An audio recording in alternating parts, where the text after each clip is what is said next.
आप सबको एक बार फिर से प्रभु यीशु मसीह के नाम में जय मसीह की। मेरे प्रियो, आज हम और आप अच्छी तरीके से, चाहे हम दिल्ली में रहते हों या हम भारत के किसी भी स्टेट में रह रहे हों, तो ये हम चारों तरफ से आज एक महामारी को देख रहे हैं। और ये महामारी हमें कुछ सिखा रही है। ये महामारी जिससे आज हम और आप परेशानियों में हैं, कुछ परमेश्वर का आत्मा हमें इसमें दिखाकर बताना चाहता है। मेरे प्रियो,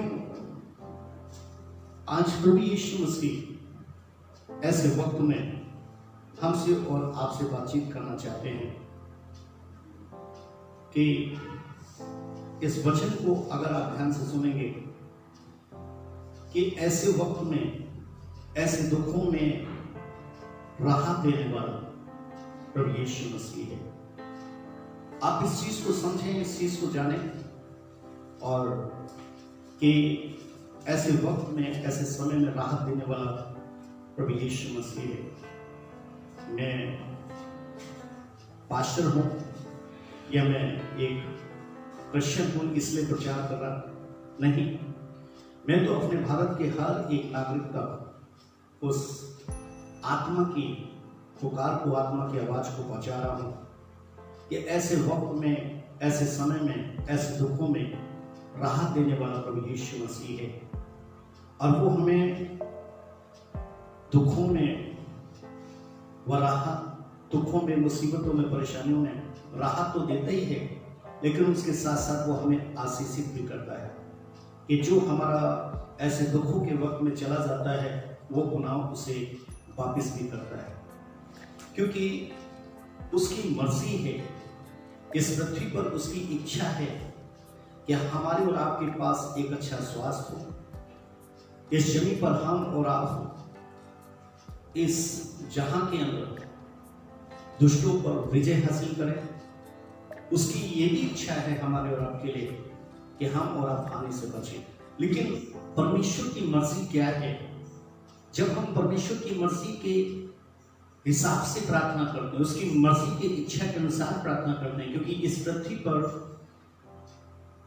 परमेश्वर की मर्जी रही है, परमेश्वर की इच्छा रही है। इसीलिए प्रभु यीशु मसीह जब इस पृथ्वी पर आए थे, तो जो उन्होंने हमारे और आपके बीच में प्रचार किया था कि कोई शुद्ध होगा, ये परमेश्वर की इच्छा थी। बीमार चंगा होगा, ये परमेश्वर की इच्छा थी। मृतक जिंदा होंगे, ये भी परमेश्वर की इच्छा थी। और दुष्ट आत्माएं निकाली जाएंगी, ये भी परमेश्वर की इच्छा थी। परमेश्वर की इच्छा यही है। हम लोग अच्छी तरीके से जानते हैं कि एक कोढ़ी प्रभु यीशु मसीह के पास आया था, जो उस वक्त में, उस समय में एक ऐसे रोग से, एक ऐसी महामारी से ग्रस्त था कि जिसको कोई चंगाई नहीं मिल पा रही थी। उसके जीवन के अंदर कोई औषधि नहीं काम कर रही थी, और उसने ये मन में बसा लिया था कि शायद मैं तो मर जाऊंगा। लेकिन राहत में, जो हमें दुखों में राहत जो देने वाला है, वो प्रभु यीशु मसीह है। दुखों में जो हमें आशीष देने वाला प्रभु यीशु मसीह है। और जब वही कोढ़ी प्रभु यीशु मसीह के पास जाता है और प्रभु यीशु मसीह के सामने घुटनों के बल आता है और उससे विनती करता है, वो जानता है अच्छी तरीके से कि मैं हताश हो चुका हूं, लेकिन वो विनती क्या करता है? आप जानते हैं मत्ती 8 अध्याय के अंदर कि यदि तू चाहे तो मुझे शुद्ध कर सकता है। यहां पर समझ सकते हैं कि उसने अपने सारे हथियार, सारे नुस्खे, जो भी उसके ताकत के थे, जो भी उसके धन के थे, जो भी उसके अपने थे, उसने अपनाए थे। लेकिन कहीं ना कहीं से जो उसके जीवन के अंदर ये परेशानी आई थी, तो वो कहीं नहीं थी।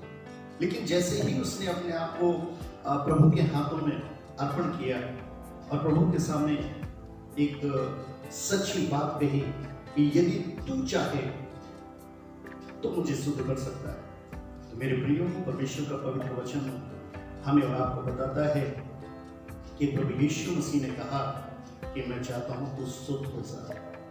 प्रभु यीशु मसीह की ये इच्छा है। प्रभु यीशु मसीह चाहते हैं कि जो हालात चल रहे हैं, जो हालात से हम और आप गुजर रहे हैं, जिन स्टेटों में आप हैं, उनकी इच्छा है कि आप चंगे हो। उनकी इच्छा है कि ऐसे वक्त में आप सेफ रहें, सुरक्षित रहें। इसलिए हमें और आपको एक अच्छा विश्वास बनाकर प्रार्थना करनी चाहिए। ऐसे हालातों में आपने जब मुसीबत आती है, परेशानी आती है, तो ये परमेश्वर का एक क्रोध होता है कि जो परमेश्वर की मर्जी इस पृथ्वी पर पूरी होती है। परमेश्वर का कहा हुआ जो एक वायदा होता है कि मैं ऐसा करूंगा, मैं ऐसा भेजूंगा, ऐसा तुम्हारे बीच में होगा। ये परमेश्वर का एक इच्छा, परमेश्वर का एक वायदा या परमेश्वर की एक मर्जी जो इस पृथ्वी पर होती है। तो ऐसे वक्त में हम लोग प्रार्थना करना ना छोड़ें, क्योंकि अगर एक तरफ से ये वो मर्जी दिखाता है तो दूसरी तरफ से उसने हमें और आपको प्रभु यीशु मसीह दिया है, ताकि हम प्रभु यीशु मसीह के द्वारा जो उसकी ये भी इच्छा है कि तुम चंगे हो जाओ। तो मेरे प्रियो, आज हम और आप जो परमेश्वर का वचन सुनने के लिए जा रहे हैं वो ये है कि प्रभु में बने रहो, अंत तक प्रभु में बने रहो। प्रभु यीशु ने पिता परमेश्वर की मर्जी की प्रार्थना अपने चेलों को सिखाई थी, और उस प्रार्थना के अंदर आपने देखा था कि क्या प्रार्थना थी कि हे मेरे बाप तू जो आसमान पर है, तेरा नाम पाक माना जाए, तेरा राज है, तेरी मर्जी जैसे आसमान पर पूरी होती थी। उन्होंने अपने चेलों को अपने पिता परमेश्वर की उस मर्जी के विषय में ही प्रार्थना सिखाई। उस मर्जी से हट करके नहीं। आज आप प्रार्थनाएं करते हैं, कभी कभार आप अच्छी तरीके से जानते हैं मेरे प्रियो, कभी कभार आप प्रार्थना करते हैं, आपके सामने कुछ ऐसे लोग प्रार्थना के लिए आते हैं जो एक अच्छे विश्वास के साथ आते हैं, लेकिन कहीं ना कहीं से वो परमेश्वर की मर्जी की बात को नहीं समझ पाते, परमेश्वर की मर्जी को अपने आगे विश्वास में नहीं रख पाते, तो वो कहीं ना कहीं से बैकस्लाइड हो जाते हैं और उनके मनों के अंदर परमेश्वर के प्रति एक अच्छा विश्वास ना होकर अविश्वास जन्म ले लेता है। लेकिन यहाँ पर जैसे तेरी मर्जी आसमान पर पूरी होती है, वैसे पृथ्वी पर पूरी हो। आज वो किन हालातों के लिए, वो किन बातों के लिए प्रार्थना कर रहे थे? अगर आप उसमें पढ़ते हैं तो उसमें रोटी की बात है, कपड़ा की बात है, मकान की बात है कि आज की रोटी आज हमें दे। उसमें एक क्षमा की भी बात है, उसमें एक पापों से मन फिराव की भी बात है। हम लोग अच्छी तरीके से उन प्रार्थनाओं को जानते हैं। मेरे प्रियो, पहला यूहन्ना में उसका 5 अध्याय की 14वीं आयत में भी परमेश्वर की मर्जी के विषय में लिखा है। यहाँ पर यूहन्ना कहते हैं, पहला यूहन्ना 5:14 के अनुसार, और हमें उसके सामने जो हियाव होता है, हमें उसके सामने जो हियाव होता है यानी हिम्मत मिलती है, वो ये है कि यदि हम उसकी इच्छा के अनुसार। यहाँ पर देखिए कि यूहन्ना भी इस चीज को कह रहे हैं कि जब हमें और आपको ये वक्त मिलता है, जब हम उसके सामने दुआओं को लेकर जाते हैं, प्रार्थनाओं को लेकर के जाते हैं, तो हमारे पास हियाव बांधो यानी हिम्मत रखो। हमारे पास एक आशा होती है, क्या?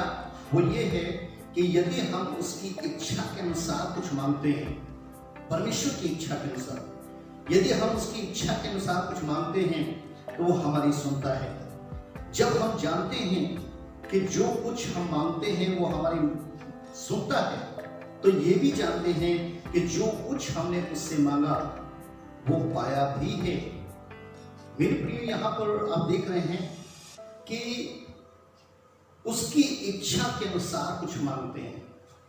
परमेश्वर की इच्छाएं, जैसे मैंने आपको बताया कि परमेश्वर हमेशा जो है तो पाप का दुश्मन है, पाप के प्रति क्रोधी है, लेकिन वो पापी के लिए वो दुश्मन नहीं है।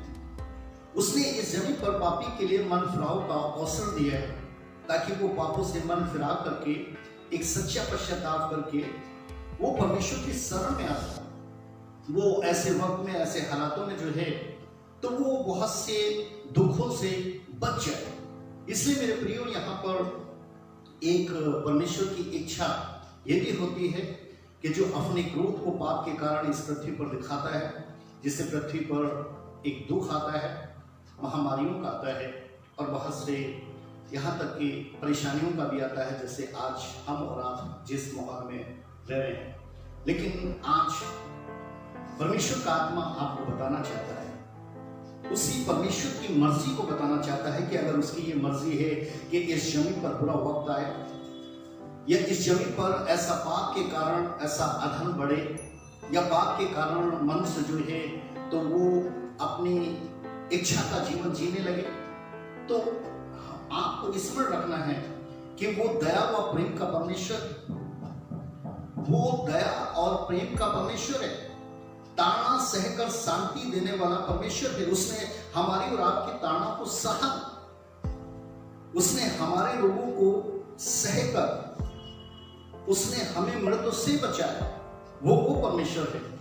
हम इस बात पर भी विश्वास करें कि हमारे ही अपराधों के कारण वो घायल किया, हमारे अधर्म के कारण वो कुचला गया, और हम इस बात पर भी विश्वास करें कि उसके कूड़े खाने से हम शिंगे थे। मेरे प्रियो, ये सब प्रभु यीशु मसीह ने जो हमारे अधर्म हमारे पाप के लिए जो उस ताड़ना को सहा, जो उन कोड़ों को सहा, रोग से जान पहचान बनाकर एक रोग को सहा, उस सलीबी एक जो सलीब पर उसकी मृत्यु थी उसको सहा।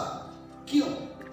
क्योंकि पिता परमेश्वर की हमारे और आपके बचाव के लिए प्रभु यीशु मसीह के प्रति उनको लेकर के ये मर्जी थी कि प्रभु यीशु मसीह उनकी इस मर्जी को इस पृथ्वी पर पाप और अधर्म के कारण हमारे और आपके जीवन में हमें और आपको बचाकर वो अपनी कुर्बानी से परमेश्वर की मर्जी को पूरा करेंगे।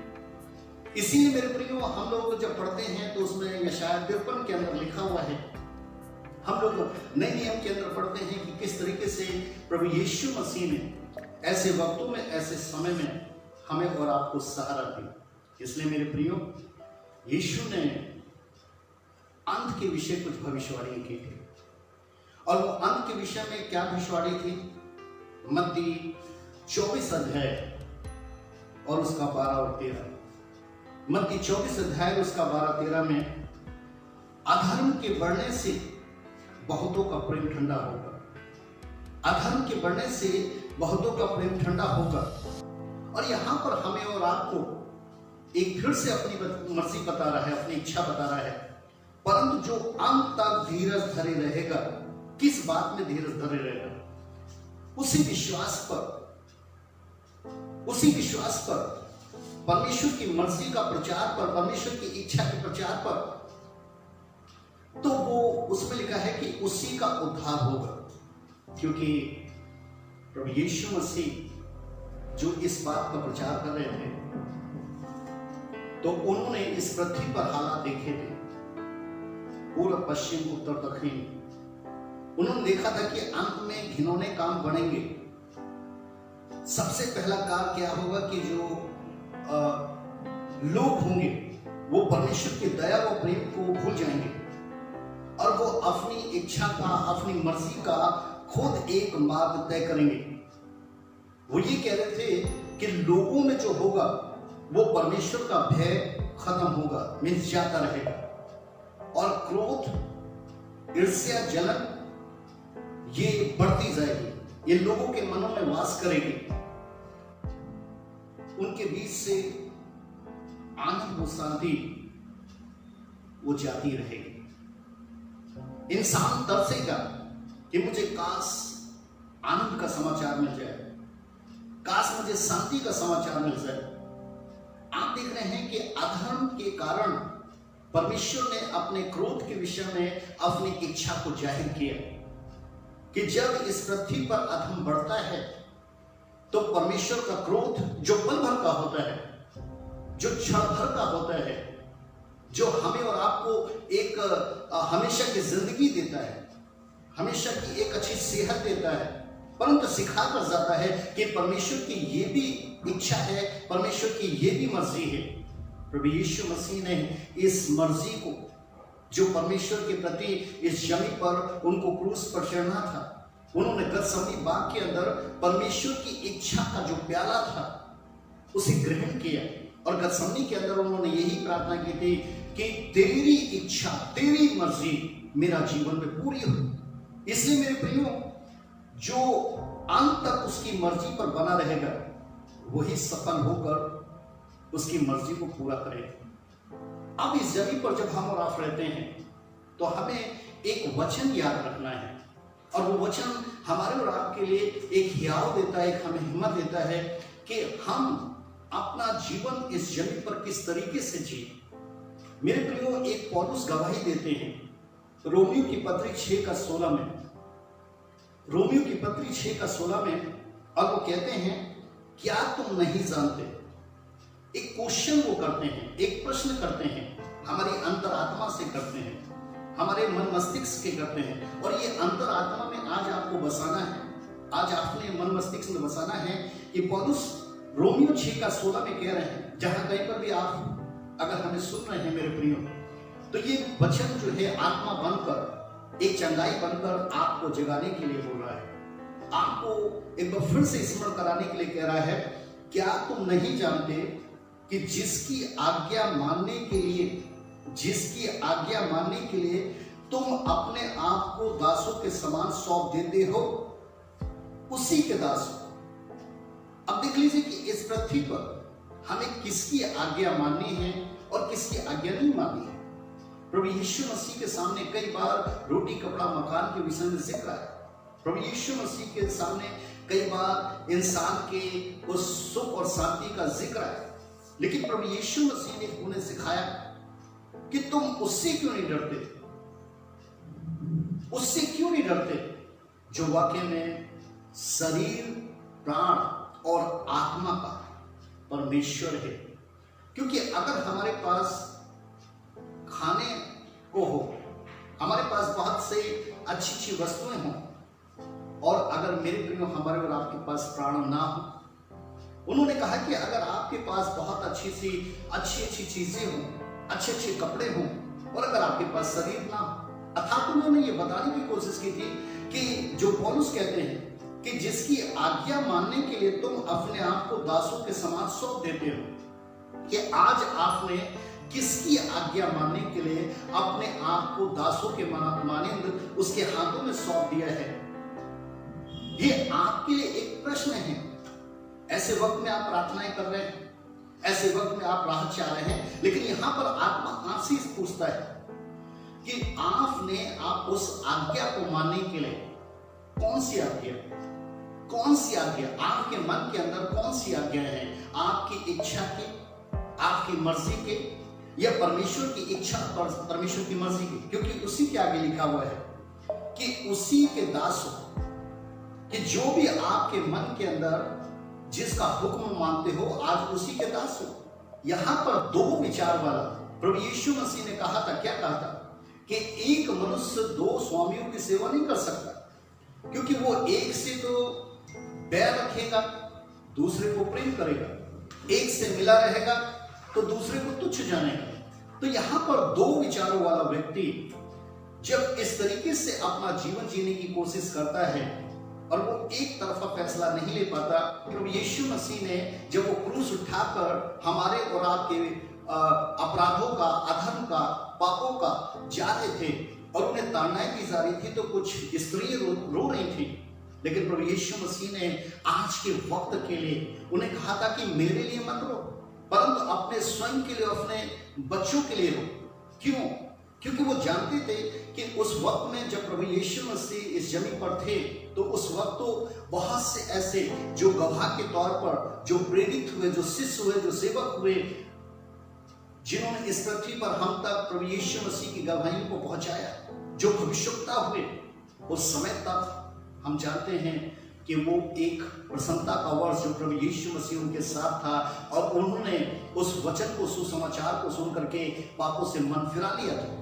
लेकिन आज हम और आप जब प्रभु यीशु मसीह इस जमीन पर हमें और आपको सिखाते हैं, हमें और आपको बताते हैं कि सच्चा विश्वास परमेश्वर पर करना है, कि वही हमें बचाता है। आप किसी भी वक्त में हो, चाहे आपके घर के अंदर कैसा भी हालात हो, कैसा भी समय हो, चाहे आपके पास धन है या धन नहीं है, आपके पास रोजगार है या नहीं है, आपके पास आनंद है या नहीं है, लेकिन आप ये याद रखें, या स्मरण रखें कि इन सारी चीजों से बचाने वाला, इन सारी चीजों को एक देने वाला वो परमेश्वर ही के हाथ में है। लेकिन जब हम यहाँ पर अपनी मर्जी का एक रास्ता तय कर लेते हैं, तो मेरे प्रियो, कहीं ना कहीं से हमारे पास एक दो विचार का रास्ता हो जाता है, जो अपने आप ही आपके मन के अंदर आ जाता है कि नहीं भाई, अगर दुख आएगा तो परमेश्वर है। लेकिन दुख का कारण क्या है? दुख का कारण ये है कि दुख मेरा कारण से आया है, या दुख का कारण ये है कि ये मेरा कारण से तो नहीं आया है, लेकिन जिन्होंने पापों से मन नहीं फिराया उनका कारण आया है। ये मेरे प्रियो, कहीं ना कहीं से हमारे जीवन के अंदर एक महत्वपूर्ण बात है जो परमेश्वर का आत्मा आज आपको सिखाता है कि सच्चा विश्वास परमेश्वर पर करिए कि वही हमारा बचाने वाला है, और वो पापों से नफरत करता है। मेरे प्रियो, वो पापों से नफरत करता है, लेकिन पापी से नफरत नहीं करता। इसलिए हमें अंत के समय पापों से मन फिराकर उसकी मर्जी की प्रार्थना करनी चाहिए। ऐसे वक्त में परमेश्वर की मर्जी की, परमेश्वर की इच्छा की प्रार्थना करना चाहिए, एक पश्चाताप के साथ करनी चाहिए। मेरे प्रियो,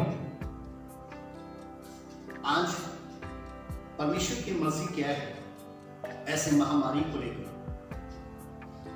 अच्छी मर्जी है। वो चाहता है कि ऐसा ना हो, लेकिन क्रोध करता है, पाप के प्रति क्रोध करता है। हम और आप इस जमीन पर हैं, हम और आप दुनिया के किसी कोने में रहते हो। आज हमारे और आपके बीच में पूरा दुनिया की 10 अरब की करीब एक आबादी है।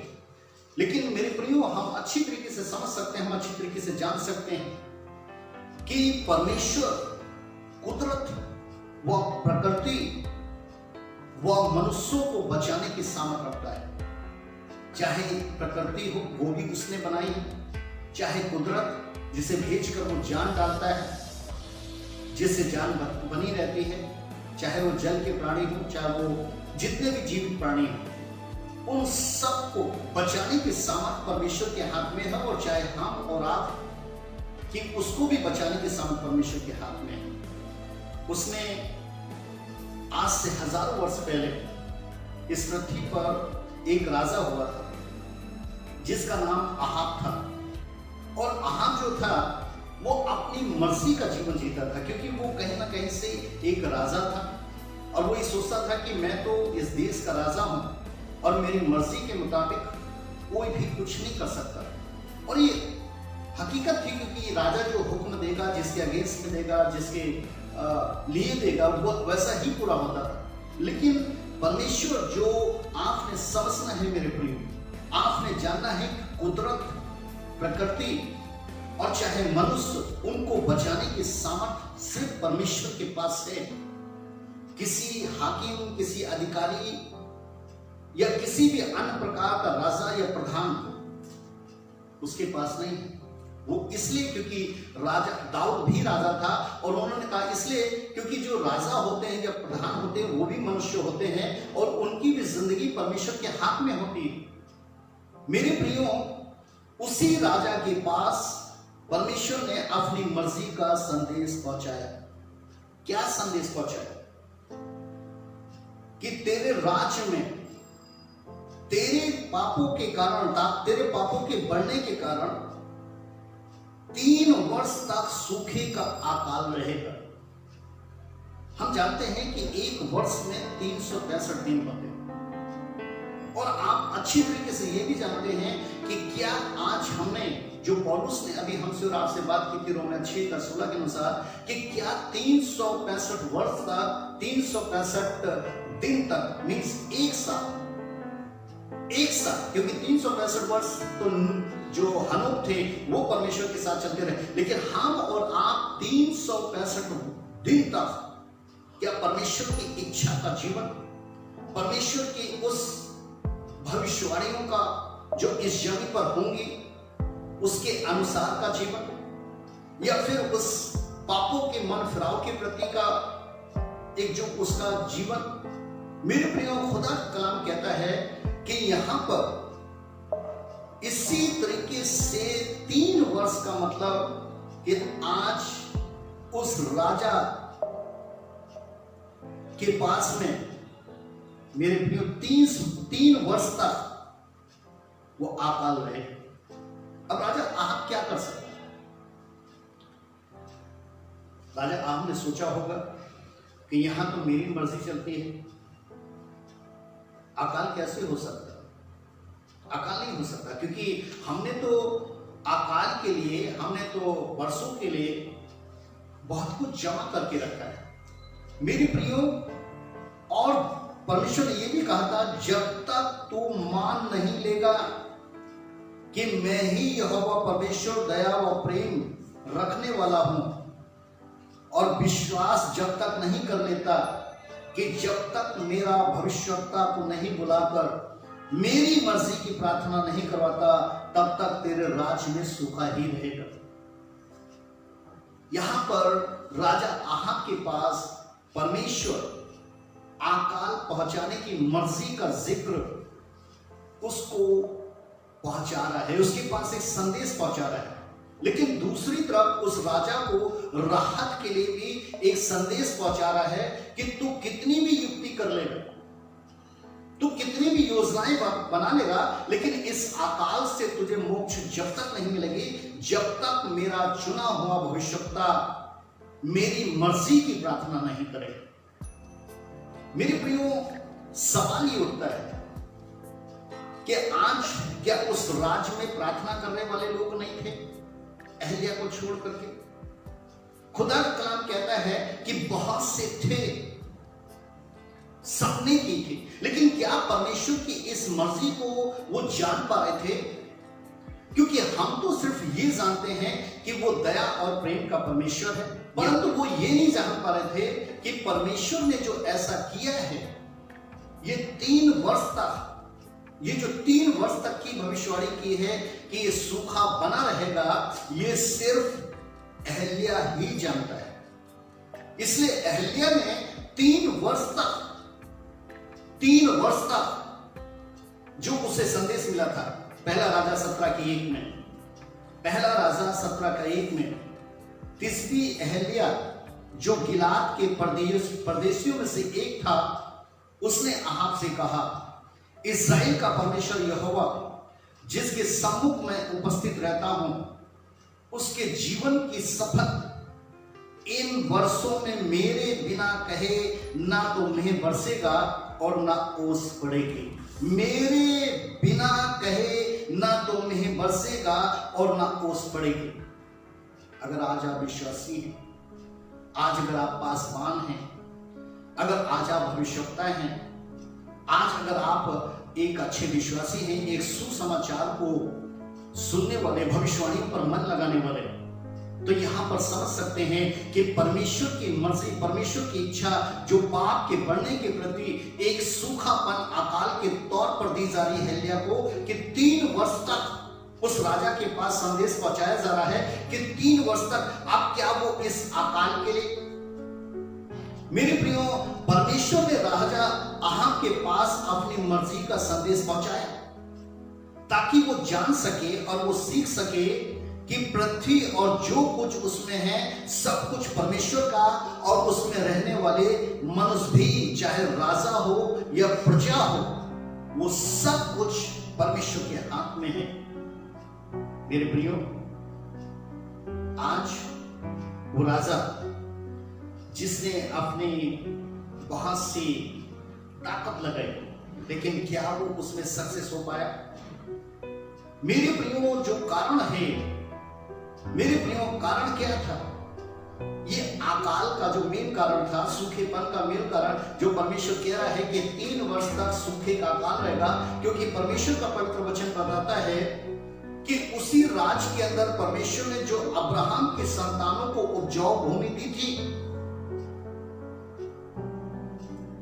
अब्राहम के संतानों को परमेश्वर ने जो उपजाऊ भूमि दी थी, जिसमें बहुत बड़ी व अच्छी खेती होती थी, जिससे हर राज्य तक रोटी पहुंचती थी, रोजगार पहुंचता था, बहुत से साधन जीने के जुड़े हुए थे, परमेश्वर ने उसे सुखाने के लिए भविष्यवाणी की, और परमेश्वर ने अपनी मर्जी के मुताबिक उसे सुखा भी दिया, जिससे कि वो पृथ्वी क्या थी, वो बंजर हो गई। और 3 साल तक राजा आहाब के भरसक प्रयास करने पर भी उसने बहुत सी कोशिश कर ली, लेकिन क्या वो इस बंजर भूमि को, क्या आज इस सूखी भूमि को वो उपजाऊ बना सका?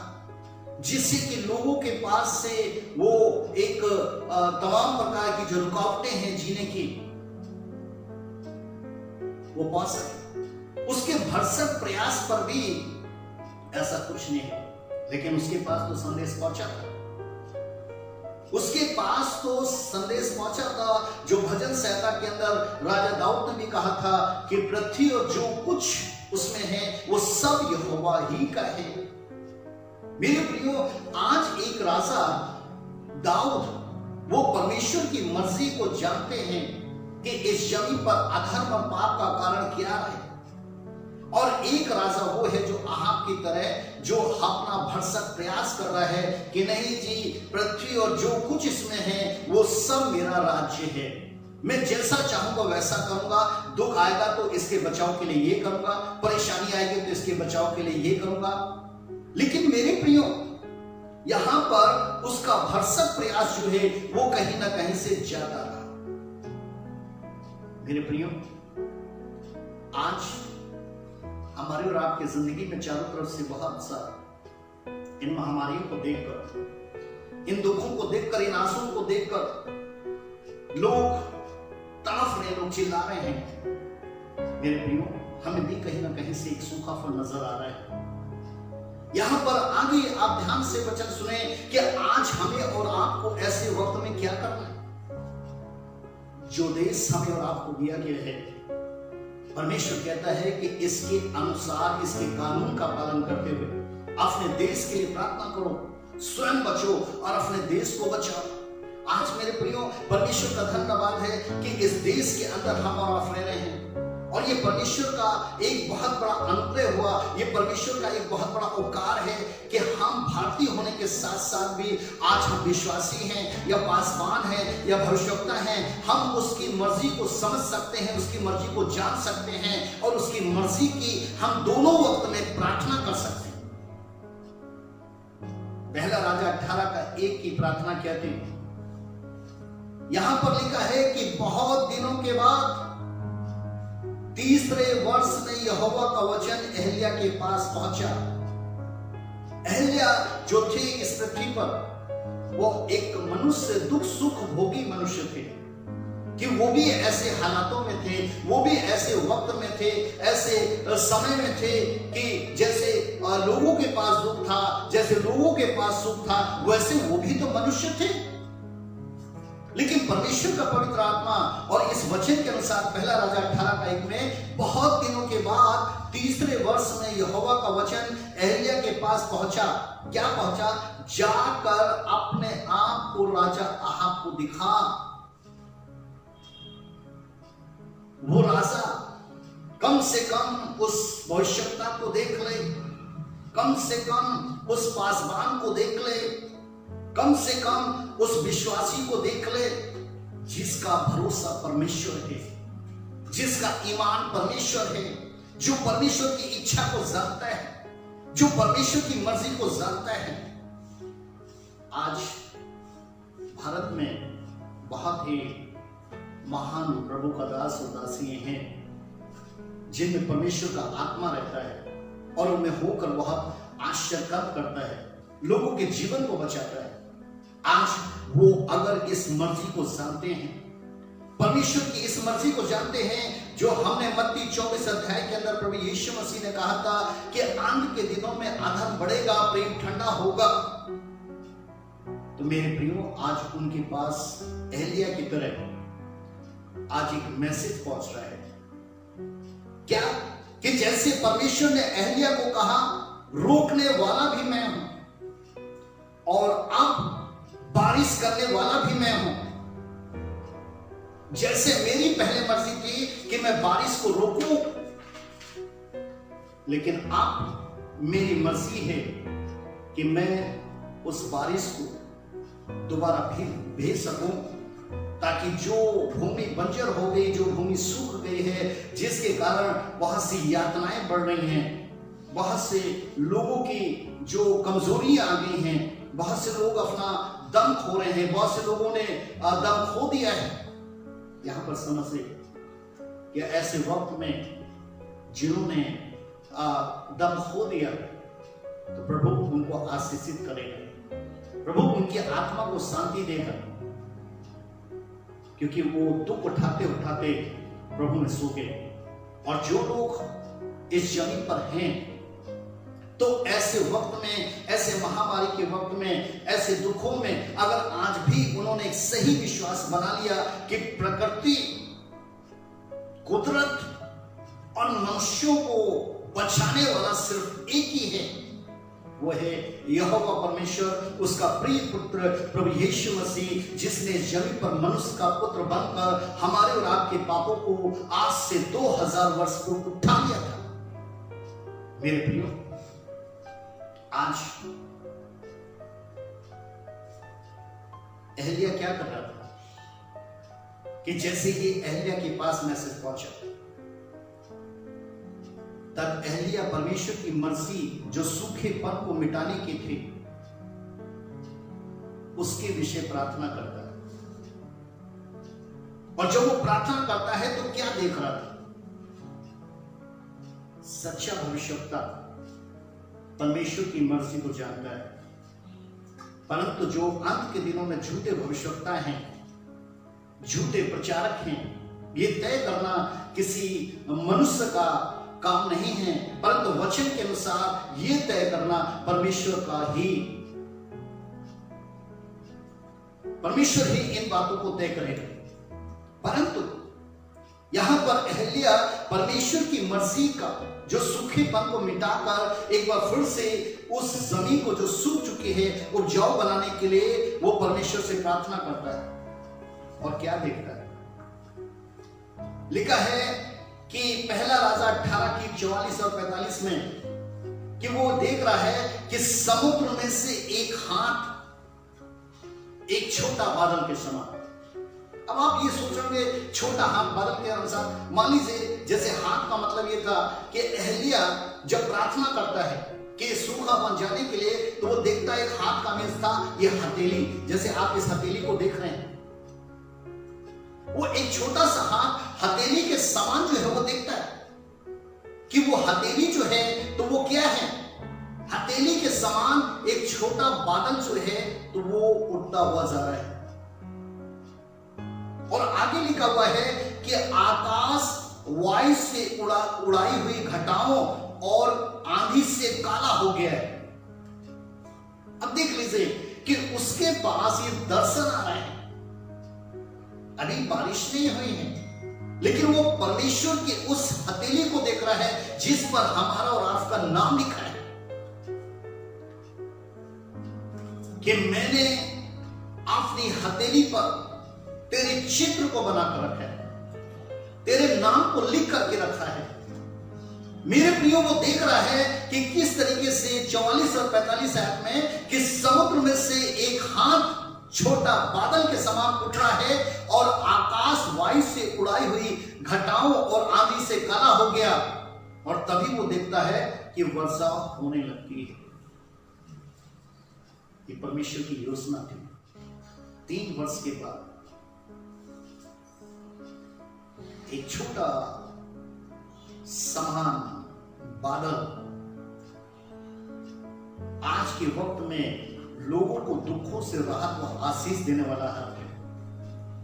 और फिर से एक बार शोक को खत्म करके, मन की बेचैनी को खत्म कर, उदासियों को खत्म करके, डर को खत्म करके, मीन्स इस सारे सूखेपन को खत्म करके एक बार फिर से आपके हृदय में आनंद और शांति देने वाला परमेश्वर है। इसलिए मेरे प्रियो, याकूब 5 का 17 और 18 के अनुसार कि जैसे एहलिया ने गिड़गिड़ा कर प्रार्थना की कि मैं ना बरसे, तो मैं नहीं बरसा, क्योंकि उसने ये भी परमेश्वर की मर्जी की ही प्रार्थना की थी, क्योंकि उसके पास हुक्म था। लेकिन फिर उसके बाद एहलिया ने गिड़गिड़ा कर प्रार्थना की बारिश हो, और बारिश हुई, क्योंकि आप परमेश्वर की मर्जी की ये भी प्रार्थना थी। ऐसे महामारी में मैं चाहता हूं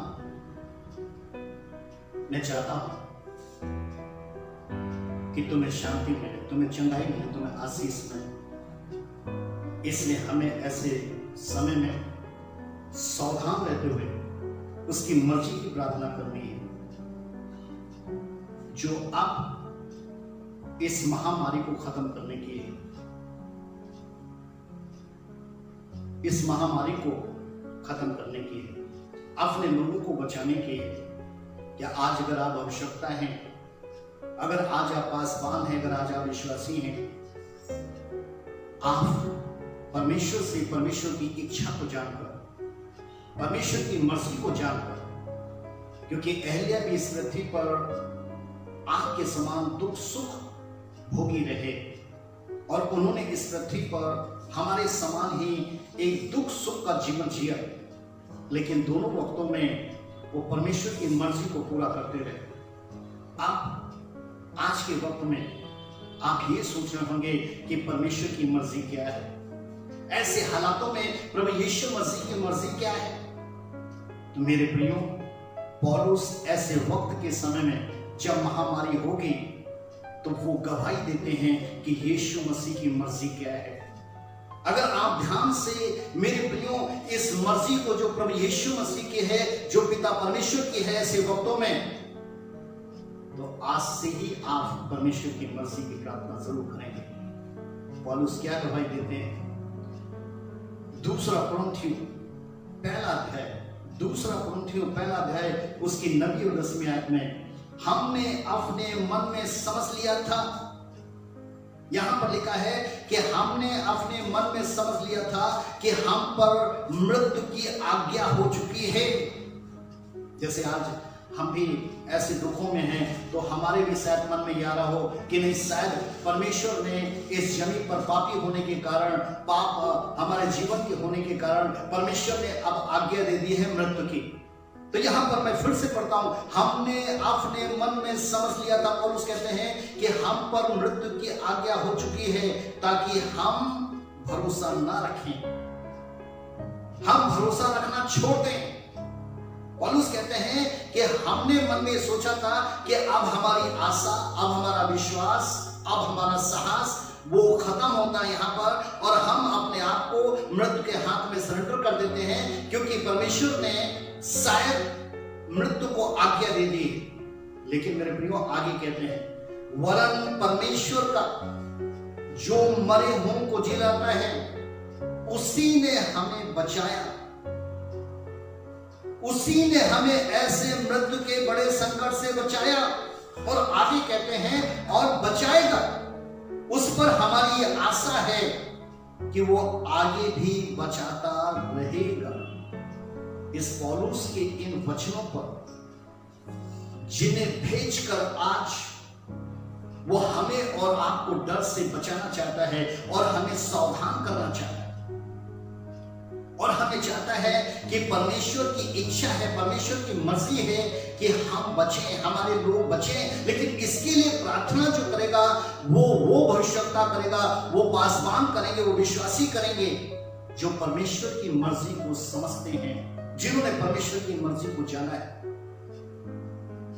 मुझे विश्वास है कि आप अपने भारत के लिए, भारत के हर एक प्रदेश के लिए, हर एक नागरिक के बचाव के लिए, और पूरा इस जितनी भी कंट्री हैं उनके लिए, कि कोरोना जैसी महामारी हमारे बीच से जाती रहे।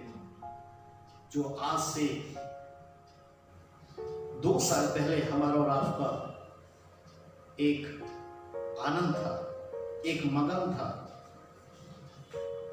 कि हम किसी डर में, भय में नहीं थे, उसी तरीके से एक बार फिर से आज हमारे और आपके पास वो वक्त आ जाए, वो समय आ जाए कि फिर से स्कूल खुल जाए, कॉलेज खुल जाए, फिर से आम लोग जो रोजगार से जुड़े हैं वो रोजगार के साधन खुल जाए, फिर से जो हमारे बुजुर्ग हैं वो अपने दरवाजों चौखटों पर हमें और आपको बैठे हुए मिलें, हमारे नगर मोहल्ले के जो लोग हैं उनमें आनंद और खुशी की लहर हो, बहन बेटियों का ब्याह होने वाला हो सके। मेरे प्रियो, आज परमेश्वर की मर्जी है, मैं पास्टर मार्क को जान चुका हूं। परमेश्वर की आत्मा ने मुझे सिखा दिया है, मुझे एक विश्वास दे दिया है, मुझे एक साहस दे दी है, मुझे एक आशा दे दी है कि जैसे उसने पहले बचाया, आज भी वो हमें और आपको बचाएगा यदि हम और आप मिलकर अपने भारत के लिए प्रार्थना करेंगे। आइए हम अपनी आंखों को बंद करें और हम प्रार्थना करें, हम अपने मुल्क के लिए प्रार्थना करें। आप जहां कहीं से जुड़े हैं, आप भी गिड़गिड़ा गिड़गिड़ा के प्रार्थना करें कि तेरी मर्जी जैसे आसमान में पूरी हुई वैसे पृथ्वी पर हो। जैसे स्वर्ग के प्रति तेरी मर्जी है वैसे इस पृथ्वी के प्रति भी हो। अपनी मर्जी के द्वारा इस कठिन समय से हमें बचा और हमें ऐसे कठिन समय में हमें राहत दे। हमारे सर्वशक्तिमान पिता परमेश्वर, हम आपको धन्यवाद देते हैं आपके इन पवित्र वचनों के लिए प्रभु। हाँ प्रभु, आपका पवित्र आत्मा तो अमर है प्रभु, सर्वदा का है। उसने तो उन समय को देखा, उन कालों को देखा है प्रभु कि जिस वक्त में ऐसी महामारियां हैं प्रभु, ऐसे श्राप आए प्रभु, ऐसा वक्त आया प्रभु। लेकिन प्रभु उस वक्त भी तूने अपने क्रोध को जो पल भर का था उससे प्रभु आपने ठंडा किया प्रभु। आपने उसको पिता परमेश्वर खत्म करके लोगों को राहत दी प्रभु, लोगों को जिंदगी दी प्रभु। हम आपसे खास विनती करते हैं अपने भारत के लिए प्रभु, भारत के हर एक प्रदेश के लिए यीशु राजा, खास करके अपनी दिल्ली के लिए प्रभु और दुनिया के हर एक देश के लिए प्रभु। कि आज जो प्रभु हमारे देश का हाल है प्रभु, ये कहीं ना कहीं से एक महामारी से जूझता हुआ है प्रभु यीशु राजा। तू दया का प्रभु है, तू दया का परमेश्वर है, तू प्रेम करने वाला परमेश्वर है। ओ प्रकृति तेरे हाथ में है यीशु राजा, ओ कुदरत तेरे हाथ में है यीशु राजा, मनुष्यों का जीवन तेरे हाथ में है। इस जमीन पर तू हमारा राजाओं का राजा, वैद्यों का वैद्य और प्रभु का प्रभु है प्रभु यीशु मसीह। तो इस कोरोना को हमारे भारत से, भारत के हर एक प्रदेश से ओ खत्म करने के लिए तू सहायता कर यीशु राजा। एक एक नागरिक और एक एक व्यक्ति प्रभु, जो लोग आज इसमें जूझ रहे हैं प्रभु, जो आज इसमें तड़प रहे हैं यीशु राजा, उनके मन के अंदर तू शांति दे यीशु राजा, उनके परिवारों के अंदर तू शांति दे यीशु राजा, और उनके घर से प्रभु यीशु मसीह तेरे सामर्थ्य और पवित्र नाम से ये रोग जाता रहे यीशु राजा। ये हमारे भारत से और हमारी भारत की भूमि से ये रोग हमेशा के लिए जाता रहे यीशु राजा। In the name of Jesus, hallelujah. मुझे विश्वास है प्रभु, तेरा पवित्र वचन कहता है कि पौलुस ने हमें सिखाया कि जिस तरीके से उन्होंने एक आशा छोड़ दी थी, कि किस तरीके से लोगों ने आशा छोड़ दी थी और सोच लिया था कि तेरी आज्ञा तो है कि लोगों तक मृत्यु पहुंचे, लेकिन उन्होंने गवाही दी कि नहीं, जैसे तूने यीशु मसीह को मृतकों में से जिंदा किया वैसे सूखे हुए उन शरीरों के अंदर पुनः तूने ताकत दी यीशु राजा, उन्हें बचाया प्रभु। और उन्होंने कहा कि आज भी तू बचाएगा यीशु राजा, तेरे नाम से ऐसा एक एक जन बच जाए यीशु राजा। हाँ प्रभु यीशु राजा, जो डॉक्टर हैं, जो नर्सेस हैं, ओ हॉस्पिटल के स्टाफ है यीशु राजा, वो छोटा सा हाथ जो बादल के समान समुद्र में से निकला और जिसने सूखेपन को दूर किया, वही हाथ से इसे इन्हें ढक ले यीशु राजा, उन्हीं हाथों से इसे ढक ले यीशु राजा। In the name of Jesus, hallelujah. मुझे विश्वास है यीशु राजा कि तूने ऐसा कर दिया है यीशु के नाम में। आमीन, आमीन, आमीन। मेरे प्रियो, जहां से आप जुड़े हैं, जहां पर आप हैं, मैं आपके लिए भी विशेष प्रार्थना करने के लिए जा रहा हूं और आपसे आशा रखता हूं कि आप भी अपने मुल्क के लिए, आप भी अपने प्रदेशों के लिए और आपने खास करके इस दिल्ली के लिए या अन्य प्रदेशों के लिए जो रेड जोन की तरह आ गए हैं, आपने विशेष प्रार्थनाएं करनी है ताकि हर एक जन जो है अपने मनों से डर को हटा दे और वहां पर जो है वो आनंद और शांति का माहौल बनाए। हम आपके लिए विशेष प्रार्थना करने के लिए जा रहे हैं। यदि आप कमजोर हैं, यदि आपके ऐसे समय में आपके पास कुछ रुकावटें हैं या ऐसे समय में आपके पास कुछ ऐसे असफलताएं हैं, तो उन सारी चीजों के लिए हम आपके लिए विशेष प्रार्थना करने के लिए जा रहे हैं। In the name of Jesus, hallelujah.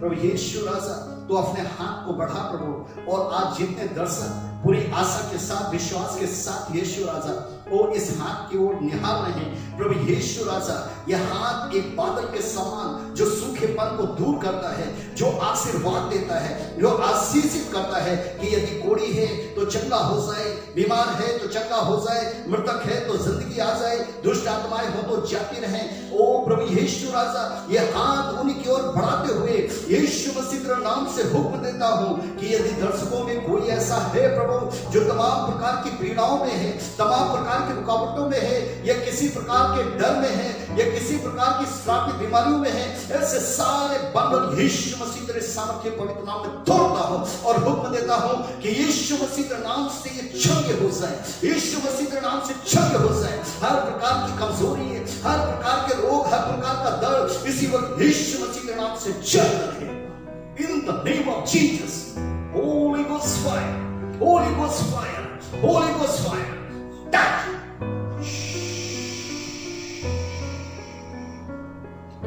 In the name of Jesus, यीशु मसीह के नाम से चंगे हो जाए। आमीन, आमीन, आमीन। मेरे प्रियो, आज का आपने मैसेज सुना है। परमेश्वर वचन भेज कर चंगा करता है और आज उसने दुखों में राहत दी है, उसने आंसू और पीड़ा में आपको राहत दी है। और जो भी ऐसे समय में आपका गया है तो आप आशा और विश्वास बनाकर रखें, साहस बनाकर रखें कि पुनः वो आपको वापस हो। सो प्रभु आपको आशीष दे। आप हमारे लिए भी प्रार्थना करें। सारे जितने भी सेवक और सेविकाएं हैं, जितने पासवान हैं, आवश्यकता हैं और जितने अन्य लोग हैं, उन सब के लिए आप प्रार्थना करें, अपनी प्रार्थना में याद रखें। God bless you. परमेश्वर